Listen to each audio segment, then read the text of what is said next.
감사합니다. 오늘은 추수감사절로서 추수감사주일로 하나님께 영광을 돌리는 시간입니다. 감사라는 단어는 히브리어로 야다, 또 헬라어로 유카리스테오라는 단어입니다.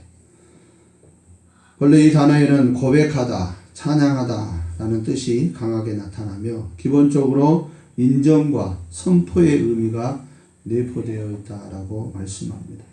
그래서 감사는 우리가 하나님의 그 은혜와 사랑을 인정하고 우리의 입술로 고백하는 행위다라고 말씀합니다. 로마서 10장의 말씀처럼 사람이 마음으로 믿어 의에 이르고 입으로 시인하여 구원에 이르니라 라는 그 말씀처럼 우리가 사람들에게도 어떤 고마움을 느꼈을 때에, 어떤 감사함을 느꼈을 때에, 어떤 사랑과 은혜를 받았을 때에 입술로라도 속된 말로 빈말이라도 아이고 감사합니다, 고맙습니다 이렇게 하는 것처럼 이 감사라는 그 단어가 우리 삶 가운데 베풀어진 그 하나님의 은혜와 사랑을 내가 인정하고 내 입술을 통해서 고백하는 것이 감사다라고 말씀합니다. 그리고 감사는 죄인들에게 한량없는 그 은혜와 사랑을 베푸신 하나님을 찬양하고 많은 사람들, 온 세상에 선포하는 행위가 바로 감사다라고 말씀하고 있습니다. 감사하는 사람은 아무나 될 수가 없습니다. 자신이 무언가 남으로부터 아니면 하나님으로부터 도움을 받았거나 은혜를 받았거나 사랑을 받았다는 것을 깨달은 자들이 감사할 수 있습니다. 그 사실을 알기 때문에 감사하는 것입니다. 그래서 감사하는 성도가 된다는 것은 우리가 삶 가운데서 우리에게 베푸신 그 한량없는 그 은혜와 사랑, 하나님의 그 은혜와 사랑을 깨닫고 하나님의 위대하심, 하나님의 그 사랑, 독생자 아낌없이 우리에게 값없이 선물로 주신 그 은혜, 그 사랑을 깨달아졌을 때에 감사는 성도가 된다라고 말씀합니다. 그래서 오늘 시간에는 하나님께 감사합시다 라는 제목으로 말씀을 나누고자 합니다. 본문 말씀을 중심으로 우리가 신앙생활을 하면서 무엇 때문에 하나님께 감사하는 삶을 살아야 하는지 구체적으로 살펴보고자 합니다. 그래야 우리의 삶의 현장에서 범사에 감사함으로 하나님께 영광을 돌리는 복된 성도들이 될 수 있기 바랍니다. 첫 번째로 우리는 하나님의 절대 주권에 감사해야 된다라고 말씀합니다. 오늘 본문 20절로 21절의 말씀을 보십시오. 이 사람아, 내가 누구이기에 감히 하나님께 반문하느냐? 지음을 받은 물건이 지은 자에게 어찌 나를 이같이 만들었느냐 말하겠느냐? 토기장이가 진흙 한 덩이로 하나는 귀 있을 그릇을, 하나는 천 있을 그릇을 만들 권한이 없느냐라고 말씀하고 있습니다. 지음을 받은 물건, 즉 하나님은 창조자이시고 사람은 피조물인데 피조물인 사람이 감히 하나님 앞에 왜 나는 이렇게 만들었어? 왜 나는 백인도 아니고 흑인으로 태어나게 해서 이렇게 고생하게 하시고 왜 나는 누런 황인으로 만들었어? 왜 나는 부잣집에 안 태어나고 가난한 집에 태어나게 했어? 왜 나는 소경으로 태어나게 했어? 왜 나는 장애인으로 태어나게 했어? 여러 가지 많은 사람들이 불평, 불만, 원망을 할 수 없다 하는 사람도 있겠지만은 하나님 앞에는 아무런 의미가 없다. 토기장이가 진흙 한 덩어리를 가지고 좋은 그릇을 만들고 때로는 그냥 대충 동그랗지처럼 대충 쓸 그릇도 만든다. 귀한 행남 도자기가 있는가 하면은 화장실에 쓰는 변기도 있다라는 것이. 그렇다고 해서 그 변기가 나는 왜 이렇게 만들었냐라고 공장에 찾아가서 만드는 사람한테 뭘 할 수 없다는 거예요. 그와 같이 피조물 된 사람이 창조주 하나님에 대해서 헬문할 수 없다라고 말씀하고 있습니다. 이것이 바로 하나님의 절대 주권이다라고 말씀합니다. 보돈 품꾼에 비유해서도 그러잖아요. 아침 일찍부터 와가지고 하루 종일 일하는 사람도 약속한 한 데나리온 하루에 품삯을 주고, 그 주인이 불쌍히 여겨서 오후 5시에 나가서 데리고 온 그 겨우 1시간 일한 그 사람에게도 한 데나리온을 줍니다. 그래서 아침부터 일찍 와가지고 수고한 그 품꾼이 그러잖아. 왜 나를 저 사람하고 똑같이 대하느냐. 나는 아침부터 일찍 와가지고 고생해서 하루 종일 일했는데 저 사람은 늦게 와가지고 겨우 1시간 일했는데 왜 똑같이 주냐. 품꾼된 그 품꾼의 주인의 말이 무엇입니까? 네가 나하고 한 데나리온을 약속하지 않았느냐. 나는 약속을 지켰을 뿐이고, 그리고 저 사람은 1시간 일했지만 내가 불쌍히 여겨서 한 데나리온 내 것 갖고 내가 한 데나리온 주는데 네가 뭔 상관이냐. 너는 네 할 일이 있으니까 네 거나 가지고 가거라. 하나님의 절대 주권이라는 거지. 내 것을 가지고 내가 이렇게 사용하는데,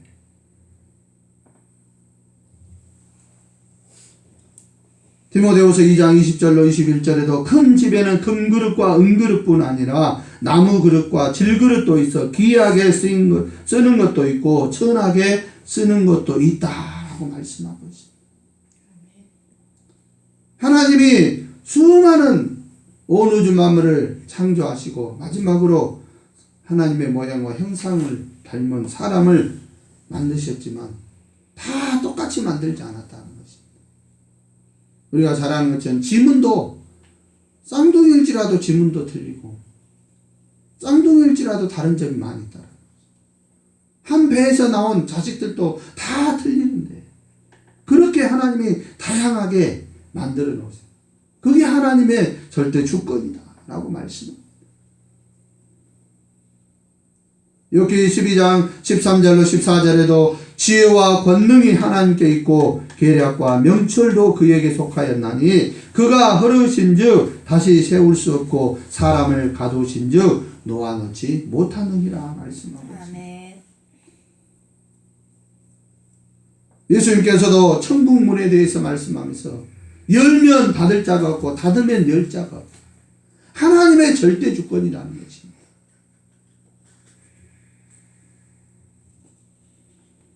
그래서 하나님께서는 이 절대 주권을 가지고 아무렇게나 온 우주 만물을 창조한 것이 아니라 목적이 있어서 만드셨다라고 말씀하고 있습니다. 전도서 3장의 말씀처럼 범사의 때와 시기, 기한을 정하시고 그 때를 따라서 시기를 따라서 기한을 따라서 모든 것이 시계에 마치 시계에 그 많은 태엽들이 있으면 착착착착 맞춰서 잘 돌아가게끔 하는 것처럼 온 우주 만물을 하나님께서는 목적이 있어서 뜻하신 바가 있어서 만드셨다. 에베소서 2장 8절로 9절 그 10절에 그 말씀을 보면 하나님은 구원을 선물로 주시고 구원받은 자들이 하나님의 나라와 영광 선한 일을 위해 지으심을 받았다라고 말씀하고 있습니다. 우리를 하나님의 나라 영광을 위해서 쓰임받게 만드신 그 하나님의 절대 주권에 감사하면서 살아가는 복된 심령들이 될 수 있기 바랍니다. 두 번째로 우리는 무엇에 또 감사해야 됩니까? 하나님의 오묘하신 그 섭리에 감사해야 된다라고 말씀합니다. 본문 22절과 23절의 말씀을 보십시오. 만일 하나님이 그 진노를 보이시고 그의 능력을 알게 하고자 멸하기로 준비된 진노의 그릇을 오래 참으심으로 관용하시고 또한 영광 받기로 예비하신 바 긍휼의 그릇에 대하여 그 영광의 풍성함을 알게 하고자 하셨을지라도 무슨 말을 하리오라고 말씀합니다. 누군가는 어떤 민족, 어떤 나라인가는 진노의 그릇, 어떤 사람은 어떤 민족, 어떤 나라는 긍휼의 그릇. 그래서 하나님의 심판을, 하나님의 영광을 나타내고자 하는데 이 모든 것에 대해서 하나님이 그 오묘하신 섭리 가운데 인도해 가신다라고 말씀하고 있습니다.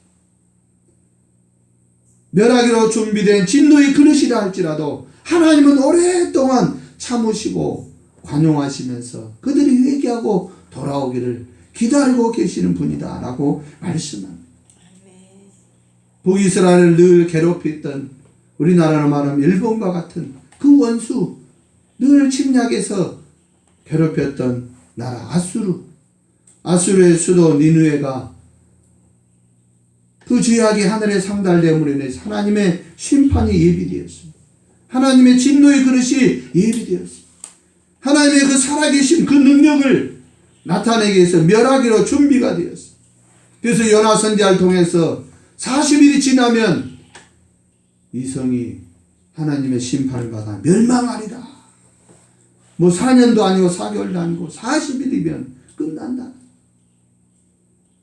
그 말을 전하기 싫어서 요나는 도망갔지만 하나님이 다시금 오묘하신 그 섭리로 바다에 갑자기 풍랑이 일어나게 해서 선원들에 의해서 바다에 던져지게 되는, 그런데 또 하나님이 예비해 놓으신 큰 물고기가 요나 선지자를 삼켜서 3일 동안 큰 물고기 뱃속에서 요나 선지자가 회개를 하게 만들고, 거기서 회개하고 나니까 하나님이 다시금 니느웨에 갈 수 있는 길을 열어주세요.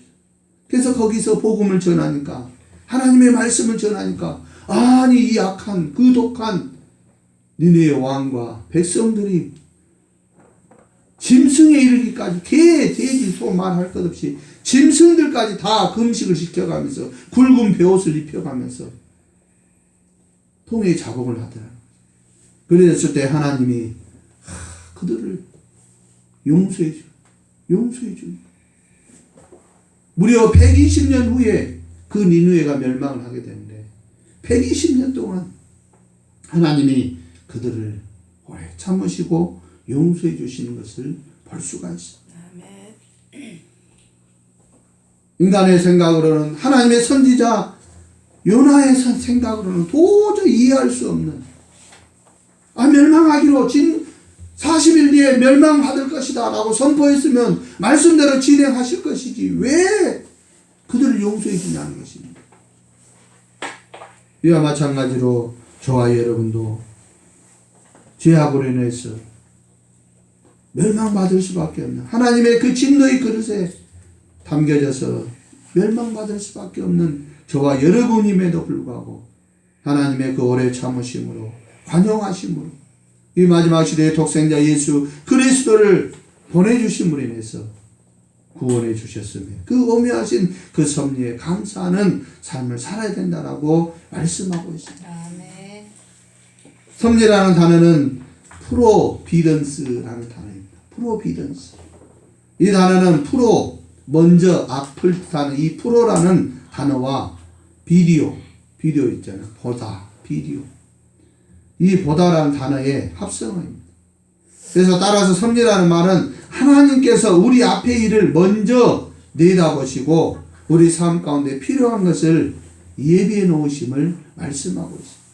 지난주에 말씀한 바와 같이 이스라엘 백성들을 광야에서 인도할 때에 하나님의 그 오묘하신 섭리 가운데 하나가 사흘 길을 앞서서 법궤를 맨 제사장들이 이스라엘 백성들이 나아갈 길을 하나님의 인도하심 따라, 법궤의 인도하심 따라서 사흘 길을 먼저 앞서가서 어디에 진을 쳐야 되고 어느 길로 가야 될지를 앞서가신 그 인도하셨음을 우리에게 말씀하고 있습니다. 신명기 7장 6절은 이스라엘을 택하신 하나님의 그 섭리에 대해서 말씀하고 있습니다. 너는 여호와 내 하나님의 성민이라. 내 하나님 여호와께서 지상 만민 중에서 너를 자기 기업의 백성으로 택하셨다라고 말씀합니다. 수많은 나라, 수많은 민족, 종족이 있는데 그 가운데서 이스라엘을 택하셨다라고 말씀합니다. 사도행전 7장 34절 36절은 이스라엘을 애굽에서 구원하신 하나님의 섭리에 대해서 우리에게 말씀하고 있습니다. 내 백성이 애굽에서 괴로움 받음을 내가 확실히 보고 그 단식하는 소리를 듣고 그들을 구원하려고 내려왔노니 이제 내가 너를 애굽으로 보내리라 하시니라. 그들의 말이 누가 너를 관리와 재판장으로 세웠느냐 하며 거절하던 그 모세를 하나님은 가시나무 떨기 가운데서 보이던 천사의 손으로 관리와 속량하는 자로 보내셨으니 이 사람이 백성을 인도하여 나오게 하고 애굽과 홍해와 광야에서 40년간 기사와 표적을 행하게 하였느니라 라고 말씀하고 있습니다. 사람들은 인정하지 않았던, 보잘것없었던, 결국에는 살인자로서 도망자가 되었던 그 모세, 더군다나 80이 된 노인 그 양치기 노인 모세를 하나님은 그 오묘하신 섭리로 호렙산 떨기나무 불꽃 가운데서 부르시고 그를 관리와 속량자로 세우시고 이스라엘 백성들을 출애굽하는 애굽에서 구원하는 도구로 사용하셨다라고 말씀하고 있습니다. 또 세 번째로는 하나님께서는 이스라엘을 광야에서 인도하신 그 놀라운 섭리를 보여주셨다라고 신명기 8장 2절로 3절은 우리에게 말씀하고 있습니다. 내 하나님 여호와께서 이 40년 동안에 내게 광야길을 걷게 하신 것을 기억하라. 이는 너를 낮추시며 너를 시험하사 내 마음이 어떠한지 그 명령을 지키는지 지키지 않는지를 알려 하십니다. 너를 낮추시며 너를 줄이게 하시며 또 너도 알지 못하며 내 조상들도 알지 못하던 만나를 내게 먹이신 것은 사람이 떡으로만 사는 것이 아니요 여호와의 입에서 나오는 모든 말씀으로 사는 줄을 내가 알게 하려 하심이라 라고 말씀하고 있습니다. 이스라엘 백성들을 광야길로 인도하신 그 하나님의 섭리, 짧은 길 2주 정도면 갈 수 있는 그 길이 있었음에도 불구하고 하나님께서 볼 때 그 길로 가면은 전쟁을 만나게 되면은 이 백성들이 430년 동안 애굽에서 종살이하다 간 나온 이 백성들이 마치 온실 안에 화초가 밖으로 나오면은 얼마 못 살고 곧 시들어서 죽는 것처럼 어린아이와 같이 연약한 오합지졸과 같은 이 백성들이 전쟁을 하게 되면은 우리는 다 죽어버렸냐고 낙심천만해서 다시 애굽으로 돌아가 볼까. 하나님이 광야길로, 먼 길이지만 광야길로 인도했다. 그런데 그 목적이 이 40년 동안에 내게 광야길을 걷게 하신 것을 기억하라 하면서 이는 왜 그랬냐? 너를 낮추고 너를 시험하사 네 마음이 아브라함과 이삭과 야곱과의 그 약속을 기억하고 그 애굽의 종살이 속에서 힘들고 어려운 고난의 삶 속에서 하나님을 찾으며 부르짖었던 그 마음이 변함없이 진실한 마음인지 그 믿음이 변함없는 믿음인지 시험에서 알게 하려고 하셨다라고 말씀합니다. 무엇보다도 만나와 메추라기, 반석의 샘물 이러한 것들을 먹이시고 입히신 것은 사람이 자신의 노력으로 얻은 그 떡으로만 사는 것이 아니요 하나님의 입에서 나오는 말씀에 순종하며 살 수 있다는 것을 알게 하기 위함이다 라고 말씀하고 있습니다. 상식적으로 생각하면 사람은 수고하고 땀을 흘려서 창세기 그 말씀처럼 아담과 하와가 범죄한 후에 하나님이 이제 땅이 저주를 받았기 때문에 가시와 엉겅퀴를 냈기 때문에 네가 수고하고 땀을 흘려야 먹고 살 것이다.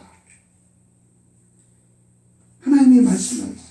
그 말씀대로 사람이 먹고 살기 위해서는 수고하고 땀을 흘려야 돼요. 그래서 만들어진 그 떡으로 산다라고 사람들이 생각. 그래서 그 먹을 것을 위해서 먹을 것, 입을 것, 마실 것을 위해서 사람들은 타인을 죽이기도 하고 다른 민족을 죽이기도 하고 다른 나라를 침략해서 전쟁을 통해서 약육강식의 짐승과 같은 삶을 사는 줄만 알았다. 그런데 하나님이 이 광야길을 통해서 사람은 그런 존재가 아니다. 짐승과 같은 존재가 아니다. 창세기 1장 2장의 말씀처럼 짐승이나 이런 것들은 다 하나님의 말씀으로 만들었지만 사람만큼은 특별하게 수제 하나님의 손으로 직접